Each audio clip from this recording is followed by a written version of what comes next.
오늘은 아시다시피 성탄절입니다. 우리 기독교에서 가장 즐거운 날이라고 해도 과언이 아니죠. 오늘 본문 말씀 보니까 예수님께서 탄생하실 것을 이사야 선지자가 예언을 했어요.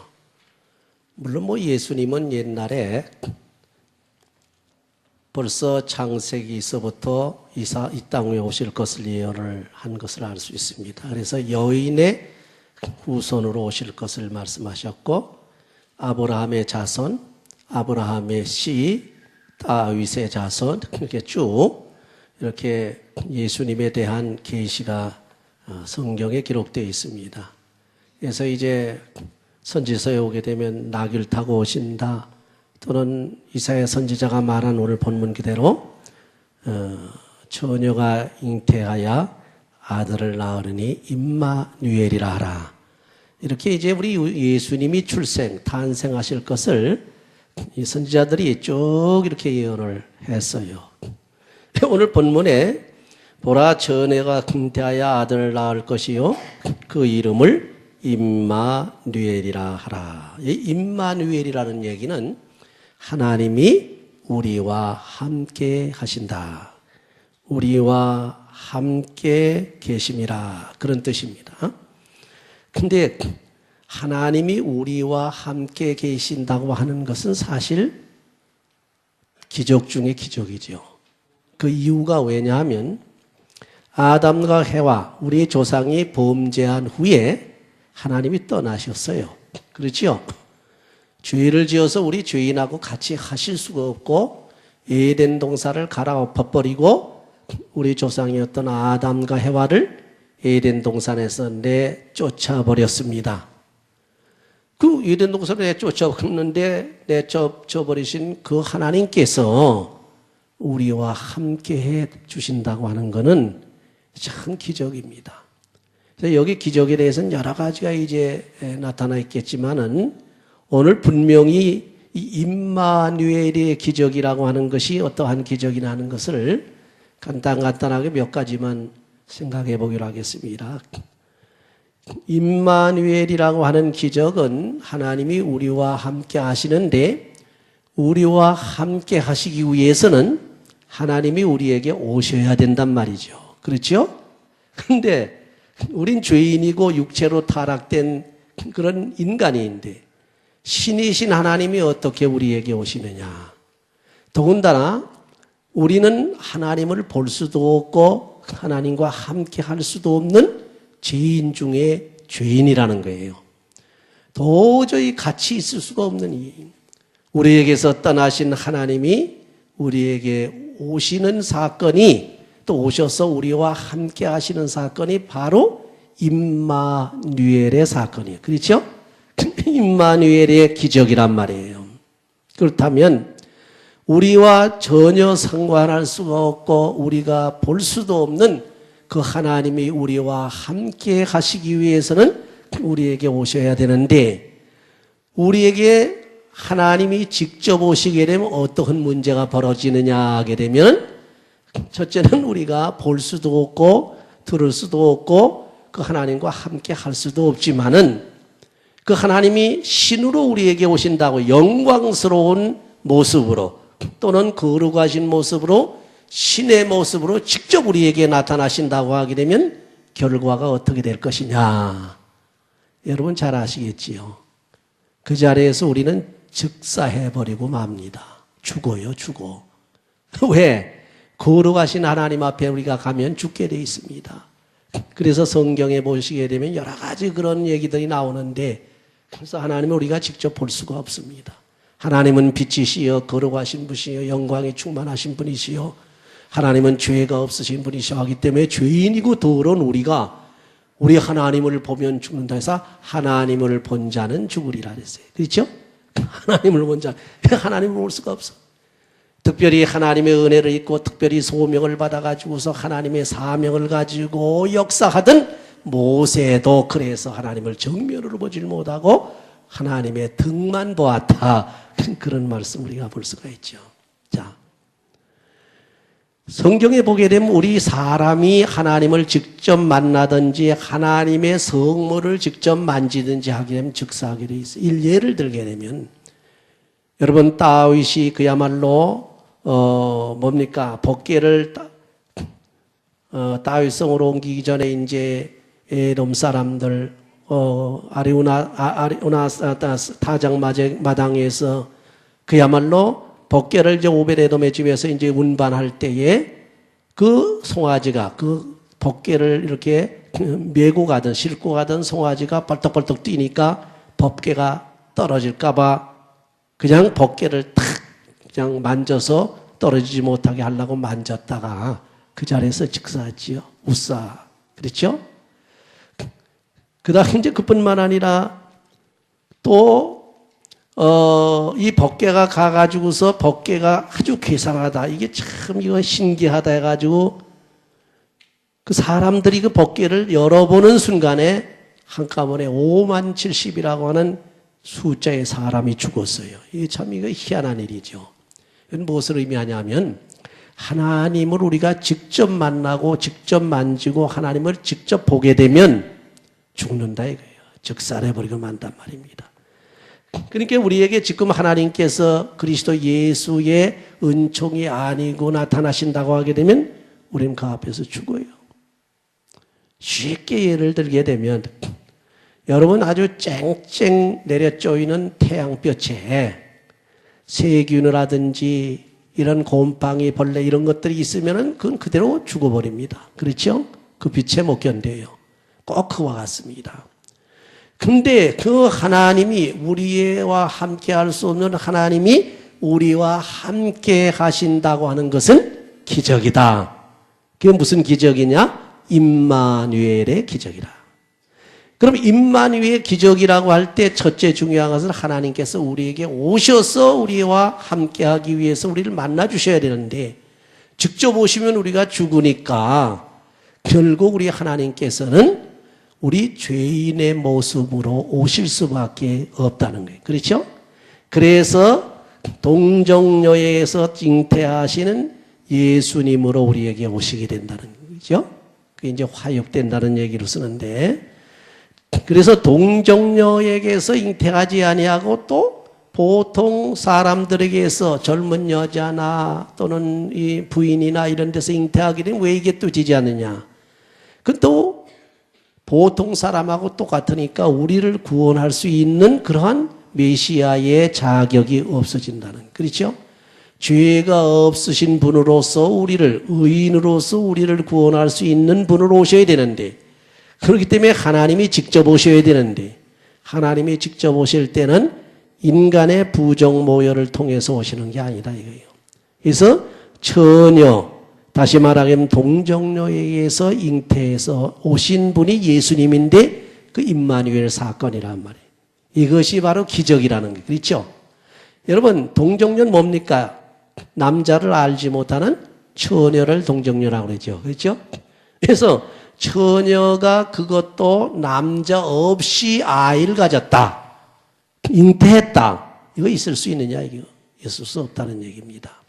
뭐 하기야 뭐 세상 사람들은 처녀가 아기를 가져도 뭐 하다고요? 할 말이 있다고 뭐 그런 얘기를 하는데 그건 처녀가 아이 가졌으면 남자하고 관계를 했기 때문에 아이를 갖지 그냥 아이를 가질 리는 없거든요.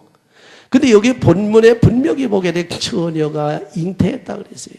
처녀가 아이를 가졌어. 이게 기적이에요. 우리가 보통 남자와 여자가 결혼해야만 아이를 갖게 되는데 남자 없이 처녀가 아이를 가졌으니 기적 중에 기적이라 그런 얘기예요. 그럼 남자 없이 아이를 가졌다는 얘기는 뭡니까? 이거는 결혼을 안 했다는 얘기예요. 처녀가 혼자 잉태했다는 얘기인데 그럼 혼자 스스로 잉태할 수 있느냐? 없거든. 거기에 뭔가 작용을 했는데 남자가 작용한 것이 아니라 대신 성령님이 오셔서 잉태를 시켰단 말이에요. 근데 성령님이 오셔서 아이를 갖게 하는 이 사건은 사람이 남녀관계로서 아이를 갖는 사건하고 전혀 다릅니다. 왜 다릅니까? 남녀관계에서 아이를 갖는 사건은 생리학적이요, 육체적이요. 영어로 말하면 피지컬하고 바이오라지컬한, 그렇죠? 육체적이란 말이에요. 근데 여기는 그런 육체적인 사람, 남자하고는 접촉도 안 했는데 아이를 갖고 신령하신 하나님과 접촉을 했단 말이에요.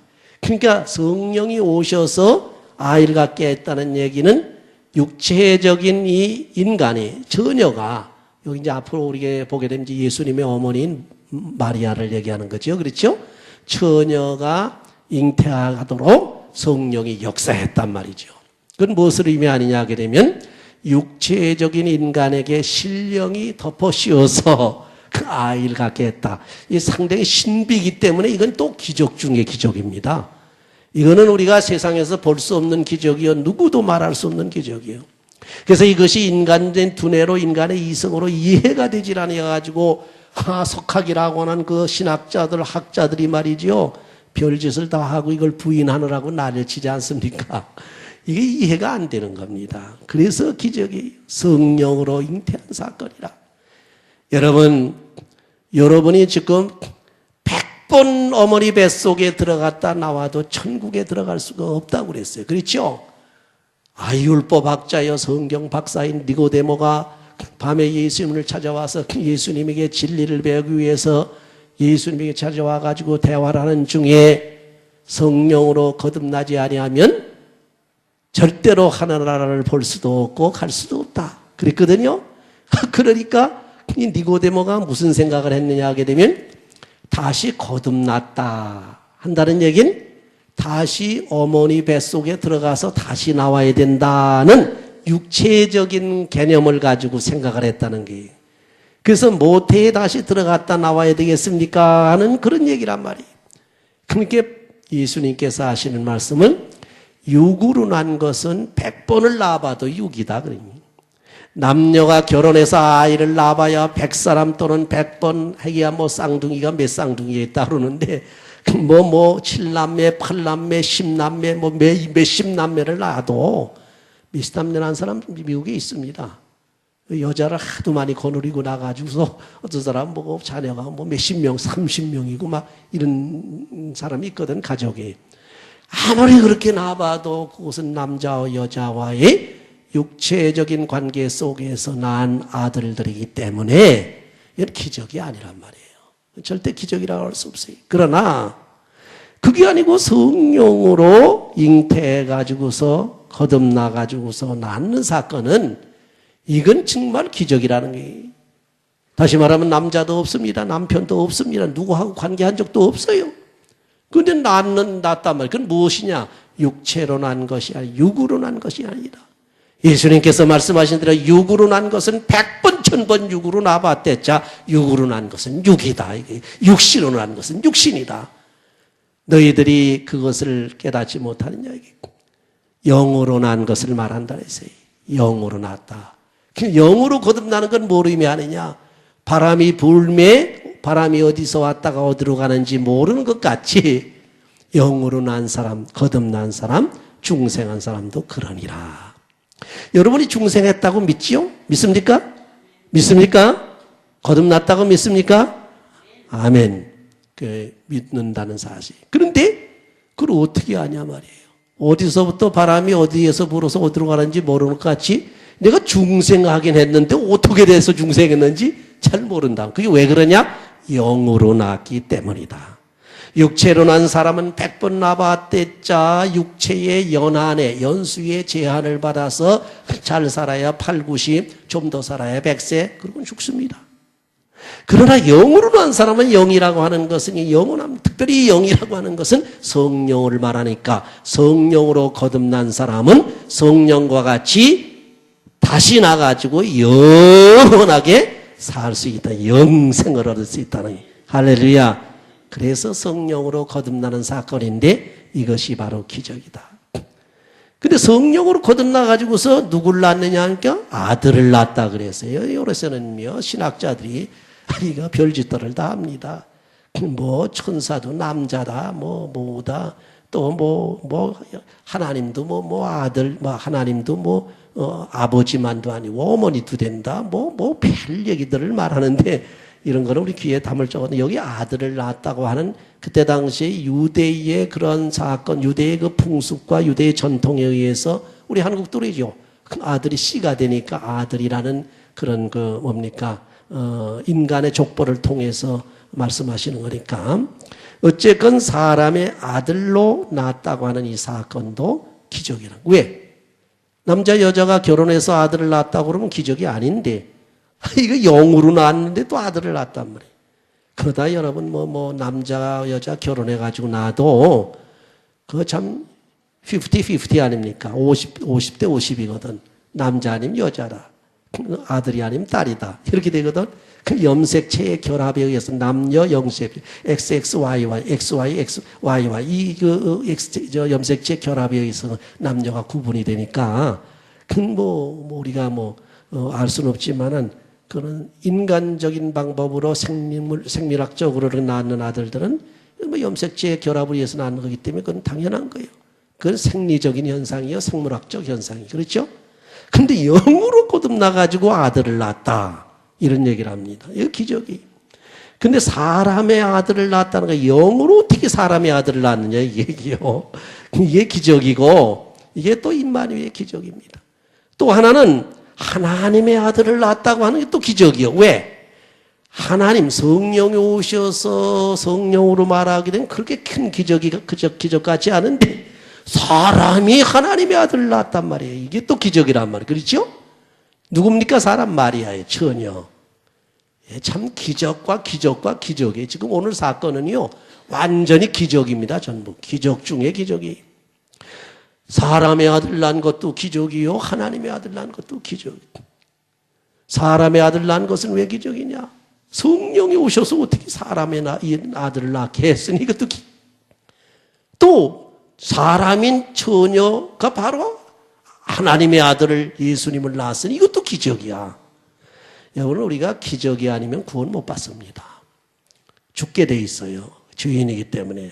그래서 아들을 낳았다는 사건 자체도 기적이란 말이에요. 여러분이 중생한 사건 자체가 기적이야. 이 기적의 사건이 여러분 안에서 일어났단 말이에요. 그 기적의 사건이 바로 예수님의 탄생 사건을 통해서 일어난 거예요. 그래서 오늘 예수님의 생일이죠. 생일이면서 우리의 생일입니다. 그렇죠? 왜? 우리가 거듭남에 대한 생일인단 말이에요. 속사람의 생일인다. 그런 얘기입니다.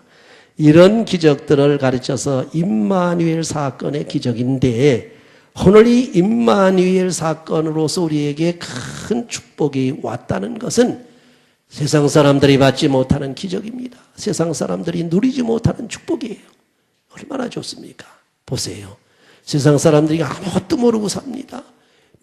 앞에 멸망이 다가오는데도 불구하고 깨닫지 못합니다. 죽을 때까지도 자기가 어디로 가는지를 모르고 옵니다. 그래서 바로 죽기 직전에 자기가 영과 육이 분리되는 순간은요, 사람이 죽는 순간은 양쪽을 다 본다고 합니다. 그래서 이 세상도 보이고 저 세상도 보인다. 그래서 믿지 않는 사람들은 그러잖아요. 믿지 않는 사람 보게 되면은, 운명하기 직전에 이 세상에 아직 죽진 않았지만 거의 다 반쯤 죽어갈 때 저 세상에서 데려갈 저승사자가 온다 그러니 그걸 본다고 그러잖아요. 그래서 죽어가면서 어떤 사람은 자기를 누가 데리러 왔다고 그런 말을 합니다. 죽는 사람이 운명하기 직전에 아마 그런 거 경험하셨을 거예요. 아니면 옆에 있는 아내나 남편이 또 그걸 봐요. 우리 동네도 이장했던 분이 멀쩡한 분이 어쩌다가 그냥 하룻밤새 죽는데 보니까 그 죽는 사건이 뭐냐 물어봤더니 가위 눌렸다고 그래. 가위 눌렸다고. 가위 눌려가지고 일어나지를 못하고 그냥 죽는데 자기 남편이 이렇게 가위 눌려가지고 애를 쓰다 죽는데 그 아내가 옆에 앉아서 보니까 사자들이 와서 옆에 앉아 있다는 거예요. 저승사자들이.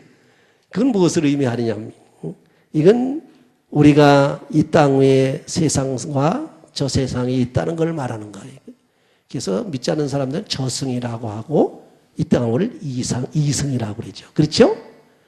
우리는 이 땅 세상에서 살다가 하나님 나라로 간다 그러지만은 그렇기 때문에 그 저승사자가 와서 기다리고 있을 때는 이 환자가 죽으려고 하는 사람이 그 사자를 보게 되면 어떤 사람은 안 가려고 또 아주 몸부림을 친대요. 제가 어떤 사람 얘기를 들으니까 저승사자들이 와가지고 붙들고 갈라니까 그냥 애를 쓰고 안 갈라고. 그 애를 쓰다 나중에 어쩔 수 없이 숨이 넘어가면서 끌려가더라. 뭐 그런 얘기들을 많이 합니다. 이게 영적인 사실이. 우리 죽을 때는 어떻게 됩니까? 그것은 세상도 보면서 하늘나라 또는 저 세상도 보는 그 순간이 있다는 거예요. 그렇기 때문에 우리가 이런 사건 속에서 정말 구원을 얻을 수 있다고 하는 것은 임마누엘 하나님이 우리와 함께 계실 때에 그때 우리는 구원을 얻게 되는 겁니다. 그분이 우리를 지켜주시기 때문에 할렐루야. 바로 예수 그리스도께서 우리를 보증해 주시는 거예요. 예수 그리스도께서 여러분을 보장해 주시고 지켜주시고 악한 사탄의 권세와 악한 무리들이 만질라고만 해도 주의 사자들 천군 천사들을 동원해서 야 이놈 만지지 말라 딱 우리 주님께서 지켜주신다. 할렐루야.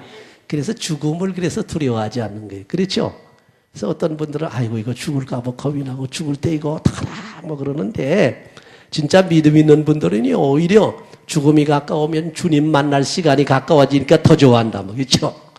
그런데 예를 들어서 말이죠. 아주 이산 가족이 돼가지고서 오래 떨어져 있던 남편이나 아내를 만날 때 시간 만나는 시간이 있잖아요. 그래서 이제 저짝하고 이쪽하고 만나게 할 때에 시간이 가까워질수록 그냥 아주 더 좋아가지고 어떻게든 빨리 만났으면 좋겠다는 기대감을 가지고서 그리고서 만난단 말이에요. 그렇지 아니하고서 만약에 어떤 사형을 당하는 사람은 사형 시간이 가까울수록 벌써 달라지는 거예요. 사형수 얘기 들어보니까 그 CD를 제가 시간이 있으면 복사를 해드릴 수가 있는데 제가 어떻게 하는지 모르겠어요. CD가 제한테 있어요. 어느 장로님이 간증했는데 그 장로님이 그 교도관인 교도소에 뭔가 하여튼 중직을 가지고 있던 분이에요. 그분이 이제 그 교도소에서 그 사형수들을 만나고 사형시키는 현장에서 그 사형수들의 몸부림치는 보고 다 이런 걸 다 간증한 게 있어요. 저한테 CD가 몇 장이 있는데 그걸 한번 이제 기회 있으면 여러분 들어보게 좀 했으면 좋겠습니다.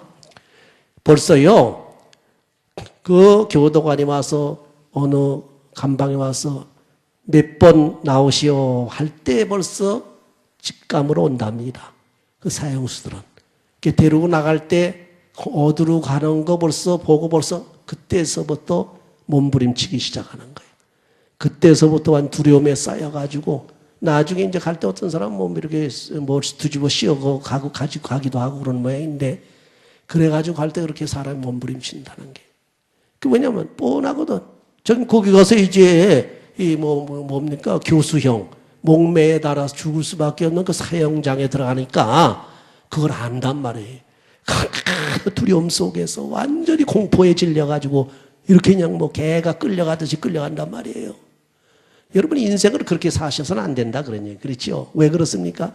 사형장에 끌려가는 사람같이 그렇게 끌려가면 안 된단 말이에요. 자기의 남편을 만나고 자기의 또한 부모를 만나는 이산 가족 중에서도 그런 심정, 우리 주님을 만나고 싶어하는 그 아주 소망과 간절한 기대감과 그 기쁨에 넘쳐가지고 어쩔 줄 모르고 들떠가지고 이래 만나는 그런 시간, 그런 그 심정을 가지고 세상을 살아가시라 이거예요.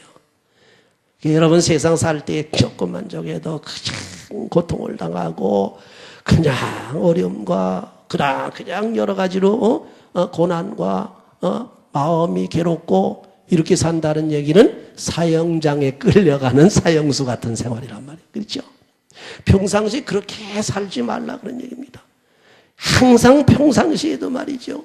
금방 우리가 하늘나라 가고 금방 세상에 와도 파스칼 얘기한 모양으로 내일 멸망이 온다 할지라도 내일 세상에 지구의 종말이 온다 할지라도 오늘 내가 뭘 한다고요? 사과나무를 심을 것이다. 그 얼마나 여유가 있어요. 그렇지요. 내일 예수님이 오신다 할지라도 오늘 내가 복음을 전하며 찬양하며 기뻐하며 하나님께 영광 돌리며 즐거움으로 살리라. 주님 가까이 오니까 다 뭐래도 하나 또 해야 그래도 주님 앞에 뭐래도 그래도 한 걸 내놓을 거 아닙니까? 그렇지요. 아이고 주님 빠지지 뭘만.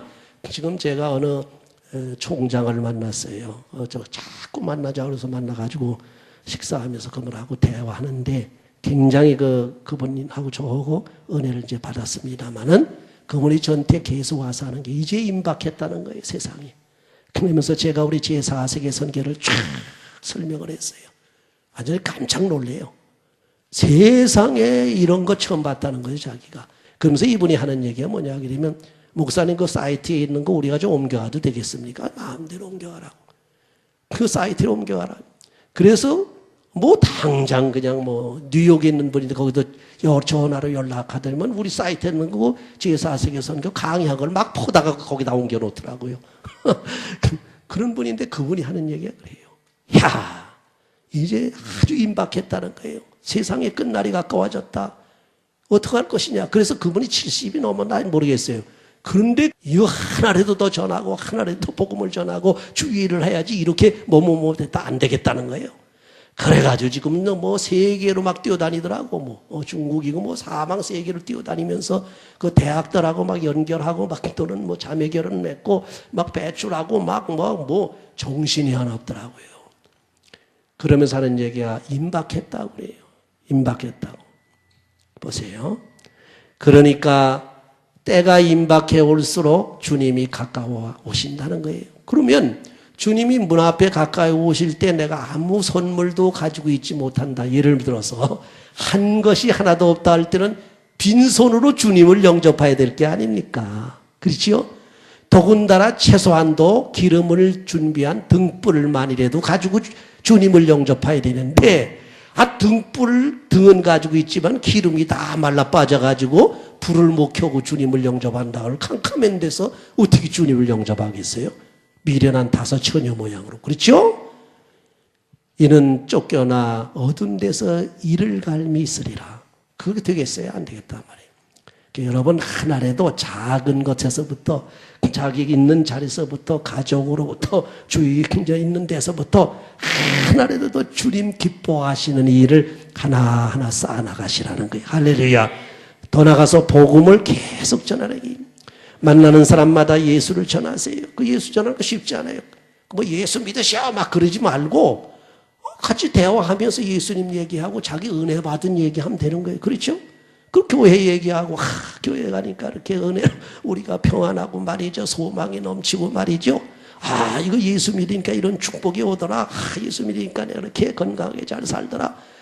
예수 믿으니까 내가 그렇게 마음이 평안할 수가 없어. 세상 사람들은 그냥 조바심하면서 괴로워하면서 두려워 떨면서 공포에 질려 사는데 나는 얼마나 마음이 기쁜지 몰라. 죽는 게 안 두려워. 예수 믿으니까 이렇게 되더라고. 그게 전도예요. 그렇죠? 그런 전도를 하시라는 거예요. 그러면서 할 수만 계시면 주의 일 많이 하세요. 주님을 위해서 뭐든지 직접적으로나 간접적으로나 남을 도와주는 일이라 꼭 물질로만 도와줘서가 아니죠. 내 몸으로 봉사하고 내 마음으로 봉사하고 내가 기도로 봉사하고 그에게 말로 위로해서 봉사하고 권면해서 봉사 그를 위해서 일해주고 그의 누구에게든지 물질로도 물론 도와주고 할 수만 있으면 자기 있는 힘을 다해서 기회만 있으면 기회 있을 때마다 그렇게 주의 일을 하라는 거예요. 그것이 주님을 만날 때 우리가 가져갈 선물 보따리입니다. 할렐루야. 그래서 내가 많이 선물 보따리를 해가지고 싹 싸가지고 말이요. 우리 주님 앞에 갈 때 이거 얼마나 좋아요. 주님, 이거 변변치 않지만은 제가 최선을 다해서 마련한 선물입니다. 주여 받아 주시옵소서. 오냐 내가 수고했다. 네가 10달란트를 남겼느냐. 수고했다. 이 2달란트로 가져라. 이게 얼마나 좋습니까? 그렇잖아요. 우리가요 웃사람을 만날 때 아무것도 안 가지고 가게 되면은 첫째는 뭡니까? 마음이 죄송스러워요. 그렇죠? 그리고 이게 체면이 다 깎이는 것 같아가지고 세상에 아주 속된 말로 뭐 한다고 그러죠? 뭐 팔린다고 그러죠? 쪽팔린다고 그래요. 세상 속된 말로. 만약에 이 선물을 두둑히 준비해가 자기가 존경한 사람을 만난다든지 선물을 두둑히 해가지고서 크리스마스 날 이제 뭐 추수감사라든지 명절 때 자기 어머니 아버님을 찾아갈 때 선물을 두둑히 마련해가지고 떠날 때는 얼마나 기분이 좋습니까? 그렇지요? 이걸 가지고 우리 어머니 엄마 아빠가 얼마나 기뻐할까? 이걸 보고 우리 어머니가 얼마나 즐거워할까? 그래가지고 이 주는 즐거움이에요. 주는 즐거움, 주는 기쁨이에요. 항상 제가 말하잖아요. 선물을 받는 기쁨도 좋지만은 제가 엊그제도 우리 여기 미국 교회에 선물을 좀 갖다 줬어요. 그랬더니 그거 굉장히 좋아가지고 어쩔 줄 모르더라고요. 근데 그 사람은 받으면서 기뻐하고 즐거워하고 그저 땡큐 하고 뭐든지 오케이 뭐 제가 뭐 말하기가 무섭게 뭐든지 마음대로 그러니까 우리가 교회도 이렇게 마음대로 사용하는 거 아닙니까? 그런데 그거보다도 더 큰 즐거움과 기쁨이 뭐냐? 제게 있단 말이에요. 주는 사람에게 있어. 갖다 주니까 말이에요. 줌으로써 주면서 기뻐하는 이것은 부모님의 기쁨입니다. 자식은 받으면서 즐거워하고 기뻐하지만 부모는 무조건 주면서 즐거워해요. 내 것이 없어 다 동이 난다 할지라도 내가 먹지 못하면서도 내가 입지 못하면서도 내가 쓰지 못하면서도 자기 자식들한테 그냥 다 주고 싶어 한단 말이에요. 그 주는 즐거움, 그게 부모의 즐거움이, 그게 곧 하나님의 즐거움과 같다. 그런 얘기. 여러분 이런 즐거움을 가지고서 항상 우리 하나님이 같이 하시는 신앙생활 하시기를 바랍니다. 그래서 하나님 임마누엘의 사건이라고 하는 축복의 기적이야. 하나님과 함께 하심으로써 축복을 누리고 하나님과 함께 하심으로 축복을 베풀고 하나님과 함께 하심으로써 주님께 은혜를 받고 하나님과 함께 함으로 우리 주님의 주시는 축복도 받고 축복도 주고 하나님과 함께 하면서 여러분의 신앙생활이 형통해지시기를 주의 이름으로 축원합니다. 기도합시다. 감사하신 하나님, 저희들 임마누엘 하나님 얼마나 좋은지 모릅니다. 세상 것 다 없어진다 할지라도 임마누엘 하나님만 주님 함께 하신다면은 저희들은 항상 즐겁고 기쁘며 하나님께 영광을 돌리게 되는 줄 믿사오니 임마누엘의 하나님이시여 저희들을 영원히 떠나지 아니하시고 항상 함께 하심으로 저희들을 보살펴 주시고 은혜를 베풀어 주시고 축복해 주시고 인도해 주시고 하나님의 영광 돌리게 해 주시옵소서. 예수님의 이름으로 기도하옵나이다. 아멘.